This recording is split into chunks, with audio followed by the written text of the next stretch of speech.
Po nivelin e ujit në liçenin e Badovcit gjithmonë e kemi më poshtë se sa nivelin e ujit në liçenin e Batlllavës. Në Badovce kemi minus 6,4 metra në nivelin maksimal të mbushjes, ndërkaq Battullavën e kemi minus 4 metra në nivelin maksimal të mbushjes.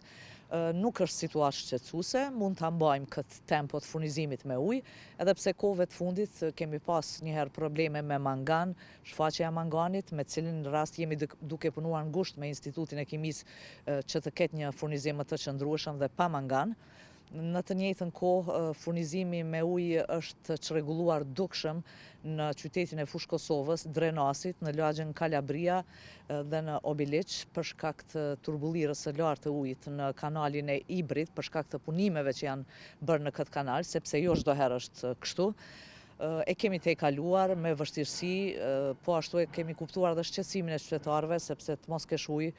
një ditë në një ndërtesë kolektive ku nuk ke as rezervuar, vërtet është e shqetësuese. Po, sepse çështja e manganit ndodh, është një dukuri hemiotermike dhe ndodh kur ditët janë të ftohta apo të nxehta dhe netët e ftohta. Kemi pas rritje të nivelit të manganit në liçenin e Badovcit, mirë po ne menjëherë kemi ftuar Institutin e Kimisë që të merren me këto hulumtime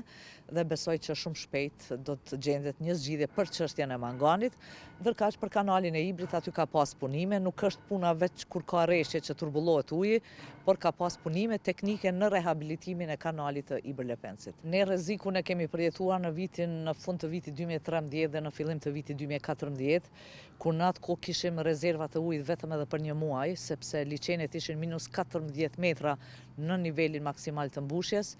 Rrezikun e kemi përjetuar, andaj çdo herë bëjmë apel që uji të shpenzohet racionalisht, mos ketë kyçe ilegale në sistemin e rrjetit ujësjellësit, sepse mund të vinë ndonjë ditë nëse ka rreshje të pakta të shiut apo të borës, që të mos kemi ujë në liçene.